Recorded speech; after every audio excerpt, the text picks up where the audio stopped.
This is VOA News. Via remote, I'm Marissa Melton.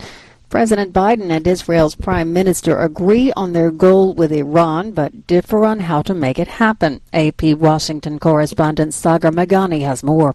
In Jerusalem, we will not allow Iran to acquire a nuclear weapon. We cannot allow Iran to become nuclear. But the president and Yair Lapid split from there.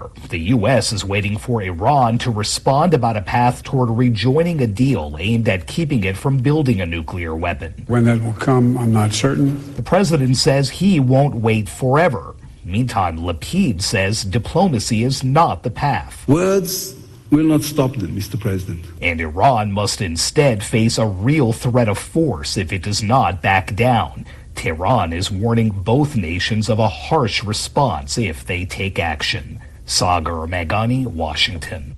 Sri Lanka's President Gotabaya Rajapaksa has resigned. He announced the move from Singapore, having fled angry protests at home. The protests were triggered by a deep economic crisis. Rajapaksa had earlier pledged to leave office by Wednesday. In the Sri Lankan capital of Colombo, protesters occupying the official residences of the president and prime minister vacated those buildings. A curfew has been imposed in the city and troops are patrolling the streets. However, reports say the city remains calm. Protesters are also demanding the resignation of Ranil Wickremesinghe, the prime minister whom Rajapaksa had appointed acting president. And Italy's president has refused the prime minister's offer to resign after a key ally refused to back the government in a Senate vote. Presidential office said Thursday evening that Sergio Mattarella invited the prime minister to go to parliament to find support. VOA News. Ukrainian officials said Russian missiles struck the central Ukrainian city of Vinnytsia on Thursday, killing at least 22 people and wounding about 100 others. Police said 3 missiles hit an office building in the center of the city, located about 270 kilometers southwest of the capital, Kyiv.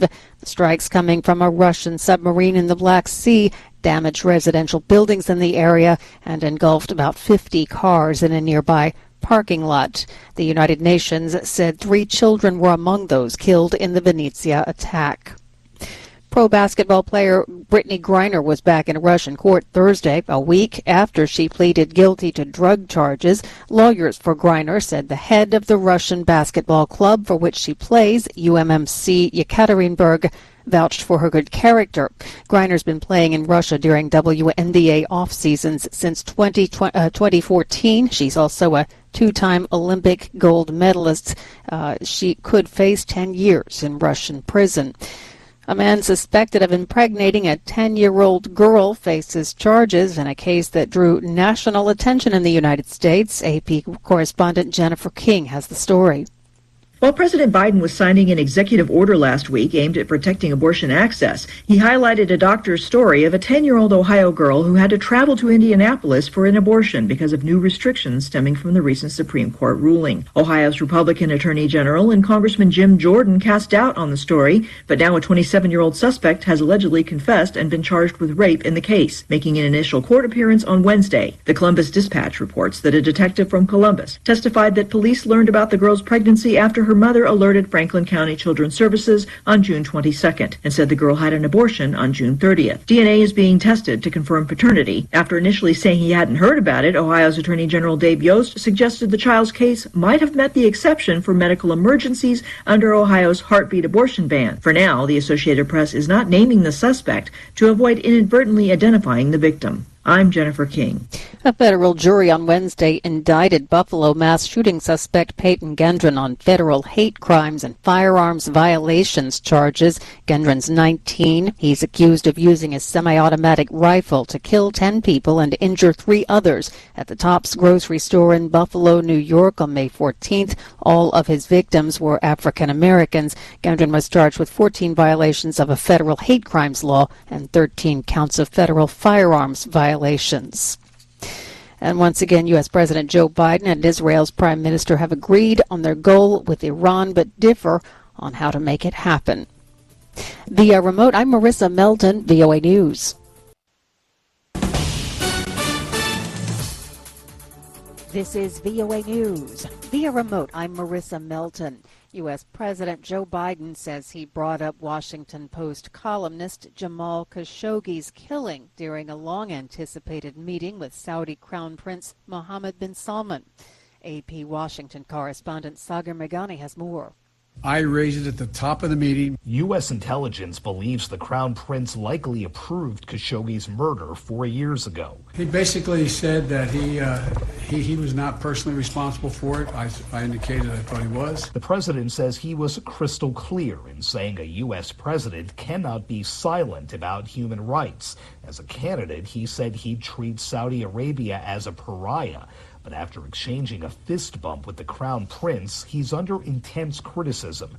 The Washington Post publisher called it shameful, worse than a handshake, that it gave the Crown Prince unwarranted redemption. Sagar Meghani, Washington. Iran State TV announced on Friday its first naval drone-carrying division in the Indian Ocean as President Biden visited the Middle East to rally Arab support to counter Iranian threats. The report said one ship carried 50 drones. It did not say, however, how many vessels, submarines, or drones were included in the division.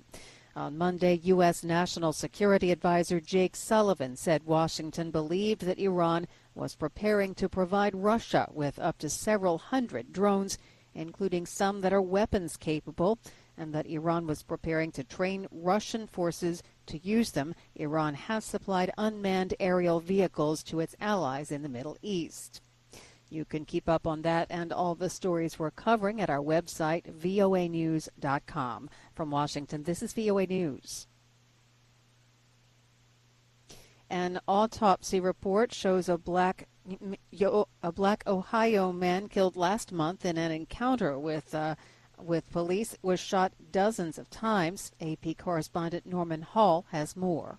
Summit County Medical Examiner Dr. Lisa Kohler says 25-year-old Jalen Walker was wounded dozens of times by police fire. The autopsy determined that Jalen had 46 gunshot wound entrances or graze injuries. Police say officers tried to pull Walker over for minor equipment violations and that he fired a weapon during a brief pursuit.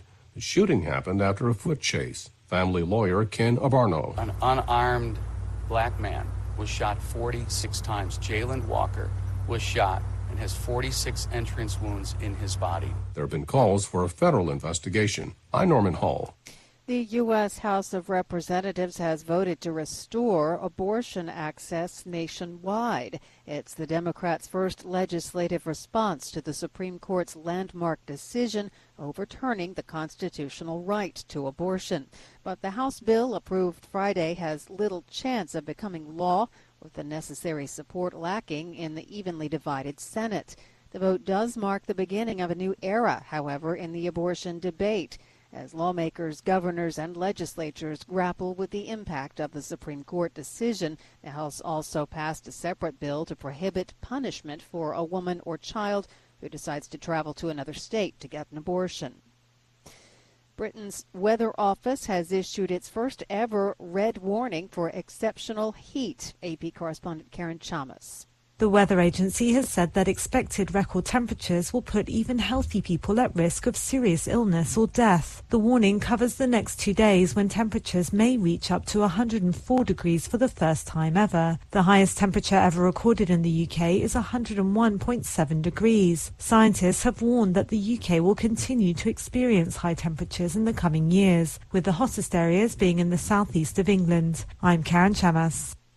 China's economy contracted in the 3 months ending in June compared with the previous quarter after Shanghai and other cities shut down to fight coronavirus outbreaks. But the government says a stable recovery is underway as businesses are beginning to reopen. And the British government said Friday everyone 50 or older will be offered a fourth dose of a coronavirus vaccine in the fall. They lowered the age threshold from the previously announced 65. And our top story this hour, President Biden says he brought up Washington Post columnist Jamal Khashoggi's killing during a long-anticipated meeting with the Saudi Crown Prince. Via remote, I'm Marissa Melton. This is VOA News.